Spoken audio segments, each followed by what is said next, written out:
अस्सलाम वालेकुम। Voice of south Asia के टी टाइम के साथ मैं हूं आपकी मेज़बान शैला महमूद। और हर एपिसोड की तरह इस एपिसोड में भी मैं आपकी मुलाकात हमारी शोबिज़ इंडस्ट्री के एक ऐसे सितारे से करवाने वाली हूं कि जिन्होंने डायरेक्शन दी तो कमाल दी, एक्टिंग की तो उसमें भी माहिर, लिखा कुछ तो शानदार लिखा, बहुत अच्छा म्यूज़िक कंपोज कर लेते हैं, वो एक्टिंग भी बहुत अच्छी कर लेते हैं, साथ साथ जो डायरेक्शन भी बहुत अच्छी कर लेते हैं, बहुत अच्छे होस्ट भी हैं और इतना सारा कुछ जो है वो ये एक साथ कैसे कर लेते हैं ये हम उन्हीं से ही जानते हैं। इस वक्त हमारे साथ मौजूद है पारस मसरूर। कैसे हैं आप पारस? और मैंने जो एक सांस में आपके सारे काम गिनवा दिए। मायरी अभी एक ड्रामा हमने देखा जिसको बहुत ज़्यादा अप्रिसिएशन भी मिली और प्लस उसके साथ साथ सेम टाइम जो है वो बहुत ज़्यादा उसको क्रिटिसाइज भी किया गया। उसमें बड़ा आपका एक किरदार रहा और ड्रामा भी जाहिर सी बात है हिट होता है अपने किरदारों की वजह से हिट होता है। तो कंक्लूड जो हुआ वो ड्रामा जिस उस पर आकर के जी वो अलग हो गए, तो उस पर क्या कहना चाहेंगे आप?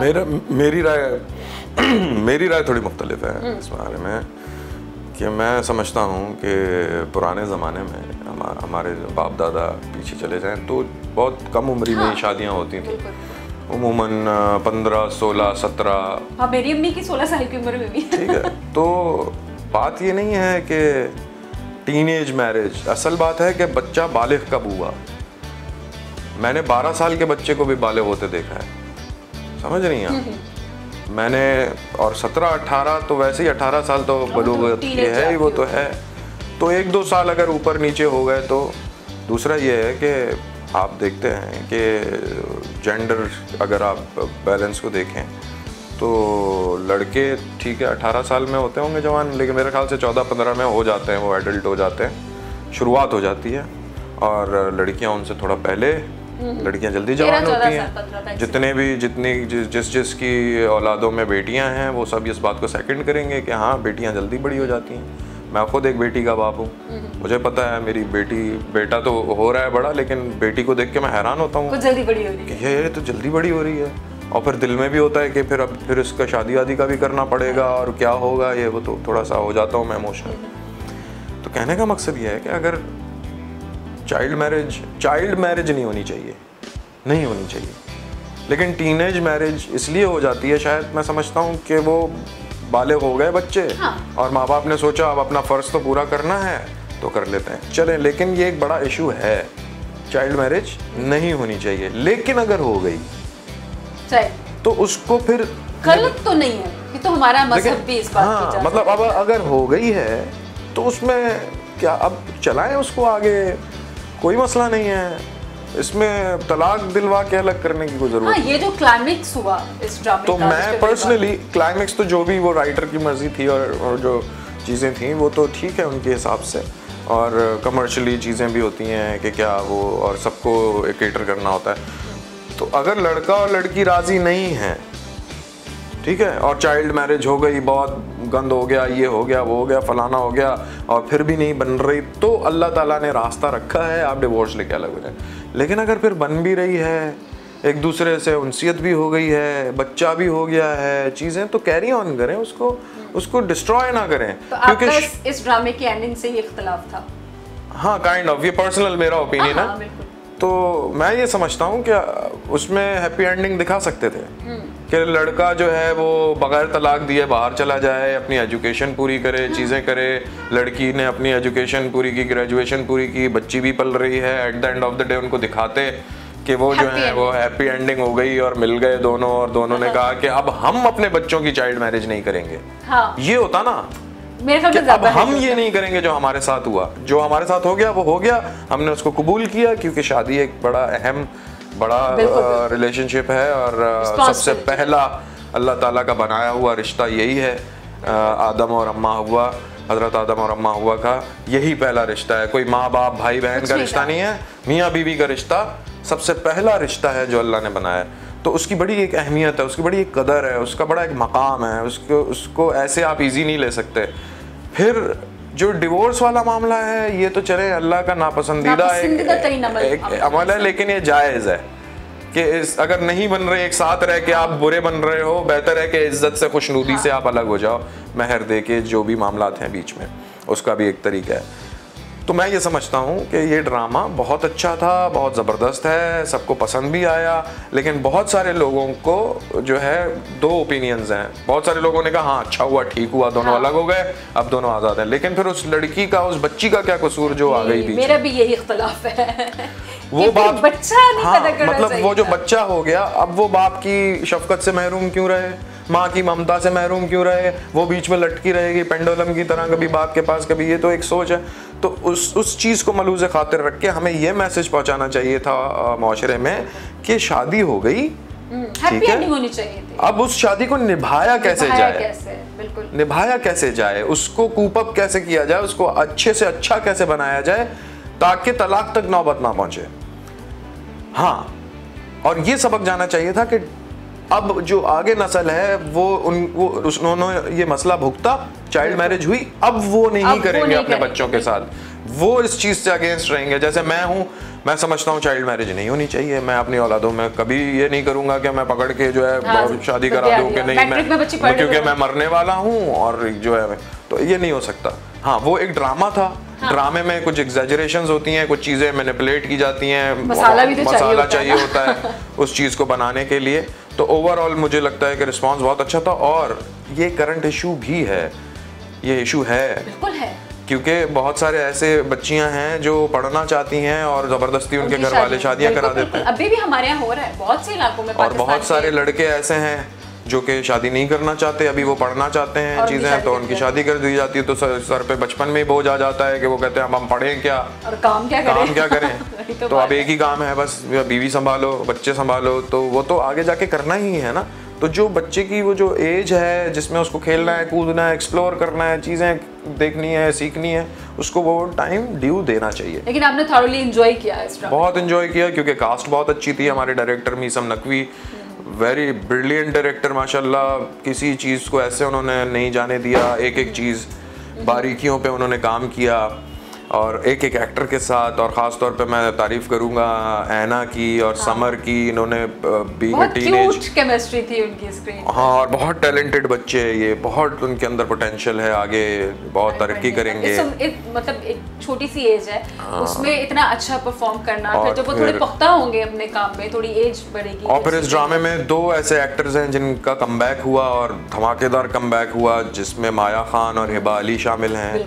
कमाल की परफॉर्मेंस की उन्होंने। और फिर एक फिनोमिनल एक्टर हैं, नापा ग्रेजुएट हैं, साद फरीदी, क्या कमाल अदाकार है वो, बस उनको, उनकी अदाकारी देखो तो दिल चाहता है देखते ही रहो। और इसी तरह से बाकी जितनी भी कास्ट थी उसमें आमना और दिया और बहुत सारे लोग जिन्होंने परफॉर्म किया। एक अच्छा एक्सपीरियंस, बहुत अच्छा एक्सपीरियंस। अच्छा, इसके बाद मैं आऊँगी आपकी थोड़ी सी फिल्मी सफ़र की तरफ। हाँ। थिएटर आपने किया, फिर टीवी से शुरू हो गया, तो फिल्मों की तरफ किस तरह आना हुआ?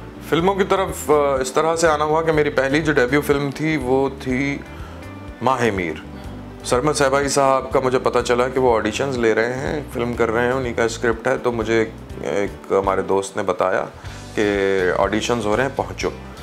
हम पहुँच गए और मेरे जो रोल के लिए पहले से 3, 4, 5 ऑडिशंस हो चुके थे, लेकिन सरमद सहबाई साहब अभी उससे मतलब वेरी प्रोफेशनल, तो वो अभी उससे जो है इतना सेटिस्फाई नहीं थे। फिर मैंने जाके दिया, तो उन्होंने मेरा ऑडिशन लेते ही बोला ये लड़का है। अंजुम शहजाद साहब को बोला, डायरेक्टर साहब जो है हमारे, उनको बोला कि ये लड़का है, यही होगा इस रोल में। फिर मुझे बिठा दिया उन्होंने टेबल पे, फहद मुस्तफ़ा थे और सनम थी, और फिर मुझे भी रीडिंग करवाई गई चीज़ें सारी। तो फिर उन्होंने मुझे सेलेक्ट कर लिया।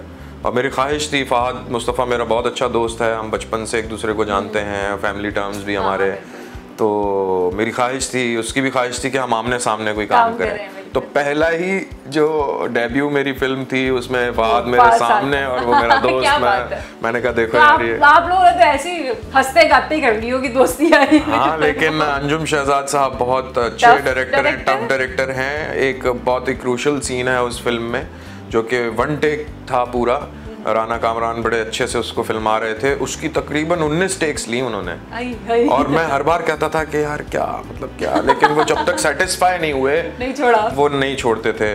और बहुत मज़ा आया, मेरी खुशकिस्मती खुशबख्ती के सरमद सहबाई साहब का स्क्रिप्ट परफॉर्म करने के लिए मिला। और फिल्म क्योंकि आर्ट मूवी थी, कमर्शियल तो थी नहीं, तो ये क्रेडिट पे चीज़ आई और बहुत पसीना ही मिली। बहुत कम फिल्में हैं जिसको हम आर्ट फिल्म्स कह सकते हैं हमारे यहाँ, तो अब रिसेंटली तो बात करें तो सारी कमर्शियल फिल्में बन रही हैं, आर्ट फिल्में तो तकरीबन बेचारी ना होने के बराबर है। फिर उसके बाद जो है नामालूम अफराद में कैमियो किया मैंने, बहुत छोटा सा पार्ट था आपका, मैंने भी देखी है, मुझे याद है, लेकिन वो अच्छा था। हाँ मतलब वो कैमियो था मेरा, गेस्ट अपीयरेंस थी, तो उसमें इतना वो नहीं है लेकिन क्रेडिट पे तो है। फिर मुझे मौका मिला जावेद इकबाल करने का। जावेद इकबाल में एक इन्वेस्टिगेटिंग ऑफिसर था, बैन हो गई फिल्म, चीज़ें हुई, लेकिन फिर आ गई। फिर मैंने कारमा एक फिल्म की, बिल्कुल वो भी देखी है मैंने, उसमें मेरा नेगेटिव उसमें आप जो है वो बहुत ज़बरदस्त किस्म के विलन बने। अच्छा वो फिल्म मैं जब देख रही थी, कारमा फिल्म मैंने सिनेमा में बैठ के देखी है, तो आपकी उसमें जो एक्टिंग में देख रही थी तो अपने दोस्त के साथ थी, तो मैंने उनको कहा, मैंने कहा पारस जो है वो नेगेटिव रोल में कितना रियल लगता है। तो ये कमेंट आपको मिला है कभी? बहुत मिला है, आप बहुत अच्छे विलन है। नहीं, मुझे तो बुरा भला भी बोला। एक बार मैं बैठा हुआ था यार दोस्तों के साथ, अपने चाय वाय पी रहा था, तो एक खातून आई और उन्होंने मुझे बहुत ही बुरे तरीके से बोला, आपको शर्म नहीं आती, आप किस तरह के शौहर हैं, कोई ऐसे अपनी बीवी के साथ करता है, ये वो फलाना। मैं सोचूं मैंने कब किया अपनी बीवी के साथ, ये क्या कह रही है ये। तो चली गई, तो पीछे उनके शौहर गोद में बच्चा लेके कहते हैं वो आपका ड्रामा देखती हैं, तो उसमें आपकी अदाकारी ऐसी है कि वो बहुत सीरियस हो गई हैं वो। सीरियसली? तो फिर बाकी जो मेरे दोस्त हैं उन्होंने सबने मेरा तारीफ की, तालियां बजाई कि यार तुमने इतना अच्छा किरदार किया, तभी तो। और यही छाप होती है ना जो जहनों में रह जाती है।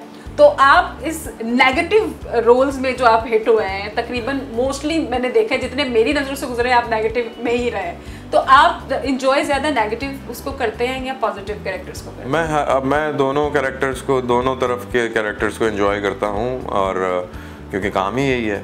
लेकिन ज़िया साहब हमारे जो मेंटोर हैं, अल्लाह ताला उनको गरी की रहमत करे, उन्होंने कुछ गुर की बातें सिखाई हैं कि नेगेटिव रोल किस तरह से परफॉर्म किया जा सकता है और उसमें कौन कौन से, क्योंकि नेगेटिव रोल में बहुत मार्जिन होता है आपके पास कि आप कहीं भी ट्विस्ट एंड टर्न्स उसमें ऐड कर सकते हैं, बिकॉज नेगेटिव रोल्स बड़े कॉम्प्लेक्स होते हैं, और ख़ास तौर पे जो नेगेटिव रोल्स होते हैं जो आम जिंदगी में आप हीरो से ज़्यादा पॉपुलर होते हैं। पॉपुलर तो होते हैं, लेकिन उसको परफॉर्म करना बड़ा ट्रिकी होता है कि ये भी नहीं दिखाना कि मैं नेगेटिव हूँ और नेगेटिव हो भी, लेकिन विलेन है आप। कॉम्प्लेक्स कैरेक्टर्स होते, तो उसकी लेयर्स में जाके, तो वो जो हमारी ट्रेनिंग है जो हमने की है नापा में, और बाय द टाइम इतना थिएटर किया, काम किया, तो वो फायदा देती है। उन खुश नसीबों में से हैं जो ज़िया साहब के हाथ के निकले, तो वो मैं एंजॉय ज़्यादा करता हूँ। सही, हाँ ये है एंजॉय। तो मैंने वो पॉजिटिव रोल्स भी किए हैं, लेकिन नेगेटिव ज़्यादा एंजॉय, लेकिन नेगेटिव में कुछ होता है मज़ा अलग होता क्योंकि मुझे ऐसा लगता है कि जो मेरी पर्सनैलिटी है ना, मुझे उससे अगेंस्ट जाना पड़ता है। तो जब मैं उससे अगेंस्ट जाता हूँ तो एक चैलेंज होता है, और उस चैलेंज को फेस करने का एक अपना मज़ा है। बिल्कुल। और बिल्कुल जनाब, यहाँ बहुत सारी बातें हैं जो करनी है, वक्त हमारे पास कम है, फिर से एक ब्रेक का वक्त हुआ चाहता है। आप कहीं नहीं जाइएगा, देखते रहिए वॉइस ऑफ साउथ एशिया, हम अभी वापस आते हैं। वेलकम बैक जनाब, आप देख रहे हैं वॉइस ऑफ साउथ एशिया का टी टाइम, और टी टाइम में हमारे साथ पारस मौजूद हैं जो कि अपने नेगेटिव रोल्स की वजह से इतने ज़्यादा वायरल हो जाते हैं कि लोग इनको असली में ही नेगेटिव समझना शुरू कर देते हैं। खैर ये तो देखें, आपके किरदार, आपकी एक्टिंग की प्रेज होती है, ये आपने कितना अच्छा परफॉर्म किया है उसके अंदर। अच्छा आगे फिर सिलसिला जाहिर सी बात है निकला, अभी रिसेंटली आपने एक मदारी नाम की एक फिल्म भी की है, इंडिपेंडेंट मूवी थी। यहाँ मैं ऑडियंस को बता दूं कि बिल्कुल इंडिपेंडेंट मूवी थी वो, और बहुत ज़्यादा कमर्शियल नहीं कहेंगे उसको, आई थिंक लियारी पर नहीं ओवरऑल कराची की सिचुएशन जी कराची में तकरीबन 90 की दिहाई या 2008 बोल रहे हैं, वो टाइम जब बहुत ज़्यादा भाई लोग का टाइम कह सकते हैं, लेकिन पॉलिटिकली बहुत ज़्यादा चार्ज्ड सिचुएशन थी कि तमाम पार्टीज़, और ख़ास तौर पे हमने उसका जो बैकड्रॉप है वो दिखाया है कि इलेक्शन का टाइम, जब हमारे यहाँ पॉलिटिकली इलेक्शंस के दौर में बहुत गर्मा गर्मी होती किया जाता है। तो और फिर जो लोग पॉलिटिक्स में इन्वॉल्व होते हैं, तो जो नीचे काम कर रहे होते हैं तो वो किस तरह से इफेक्ट होते हैं, उनकी फैमिलीज किस तरह से इफेक्ट होती है। फिर टारगेट किलिंग्स होती रही कराची में, तो बैकड्रॉप वो था कहानी में, पीछे जो पस मंजर था। तो अब वो एक इंडिपेंडेंट फिल्म थी, सिराजुल सालिकीन ज़ेबिस से पढ़ के आए, फिर उसके बाद बाहर गए, वहाँ से अपनी फिल्म मेकिंग में मज़ीद तालीम हासिल करके आए। फिर यहाँ पे हमारे national academy of performing arts के ग्रेजुएट अली रिजवी, दोनों ने मिल के इसको प्रोड्यूस भी किया और स्क्रिप्ट को भी प्रिपेयर किया। फिर मैंने भी पढ़ा, फिर हमने मिल के कास्टिंग की, और इसमें सारे ट्रेंड नापा के थिएटर के एक्टर्स हैं, मुझ समेत। तो बहुत ही उसका जो प्रोसेस था बहुत ही ज़्यादा थिएट्रिकली समझ लें, क्योंकि फिल्म और थिएटर में बहुत मेल है, काफ़ी जुड़ता है। टेलीविज़न एक अलग मीडियम है, लेकिन फिल्म और टेलीविज़न मुझे थिएटर और फिल्म में काफ़ी ऐसा लगता है कि एक जैसा मीडियम है, क्योंकि उसकी प्री प्रोडक्शन दोनों की बड़ी ऐसी होती है कि उसमें हमें टाइम चाहिए होता है, रिहर्सल्स चाहिए होती है चीज़ें। तो वो फिल्म की मैंने, और उसमें बहुत पजीराई मिली, बहुत अच्छा रिस्पांस मिला। मैंने सुना दोबारा रिलीज हो रही है। दोबारा भी होगी, और कोशिश कर रहे हैं डायरेक्टर्स प्रोड्यूसर्स दोनों अभी इस वक्त दुबई में हैं, और वो कोशिश करेंगे इंटरनेशनल रिलीज़ पर भी जाए।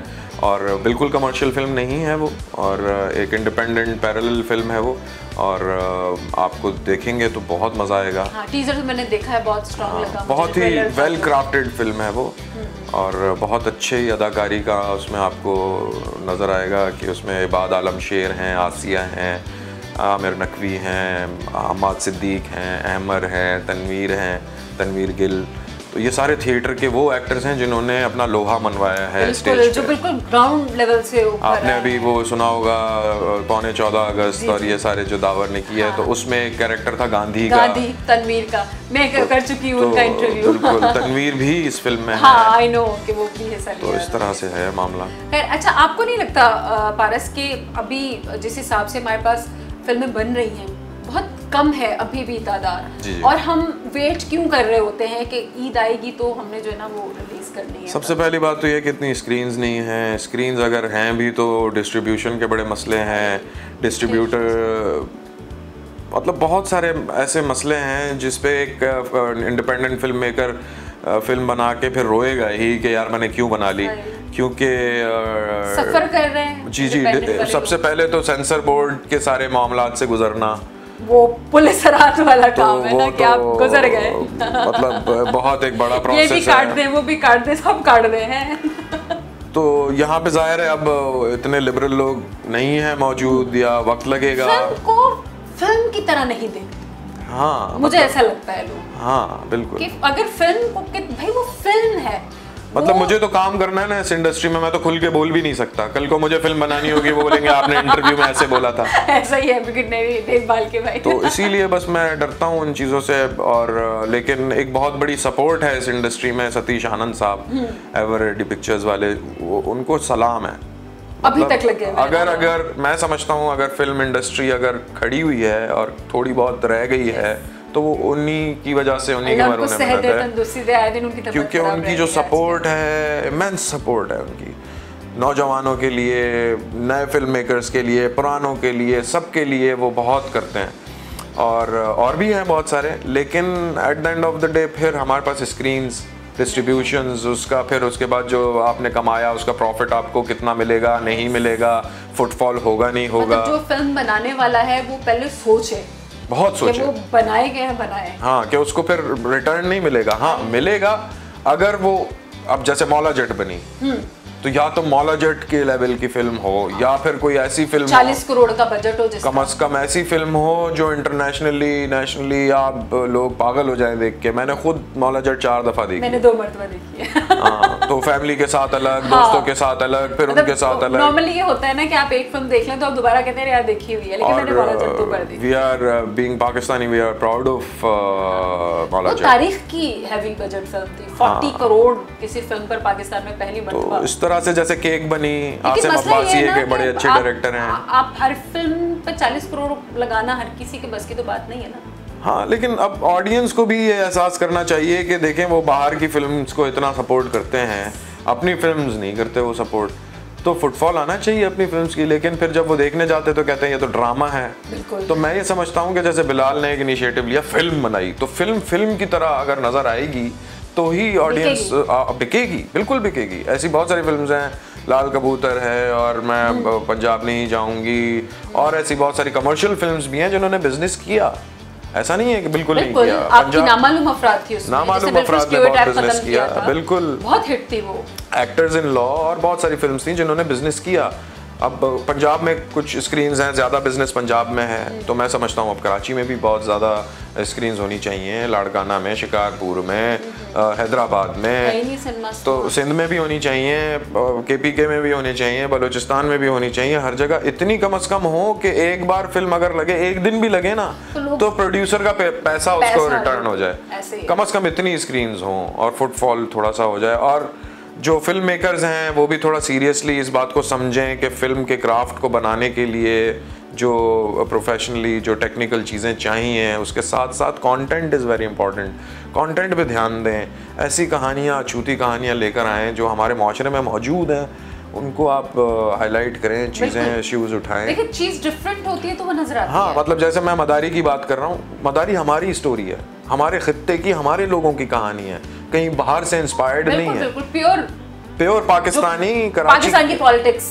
हाँ, मतलब हमारा नैरेटिव है, हमारी बात है, कहीं बाहर से हम लेकर नहीं आए हैं वो कि हमने पड़ोसी मुल्क का फॉर्मूला उठाया, आइटम नंबर डाला, ये डाला, हीरो को यूं किया और हीरोइन को सुर्खी लगा दी और वो दिखाया कि भाई नाच गाना सब चल रहा है। ठीक है, वो हो गया, लेकिन अब हमारा क्या है, हमारी आइडेंटिटी क्या है, उस पे हमें काम करना चाहिए। लेकिन अब मसला ये है ना कि ऐसी फिल्म्स की फिर एक्सेप्टेंस भी बहुत मुश्किल होती है, आपको नहीं लगता? बहुत, हाँ, जो कि आप लोग भी अभी फेस कर रहे हैं यकीनन।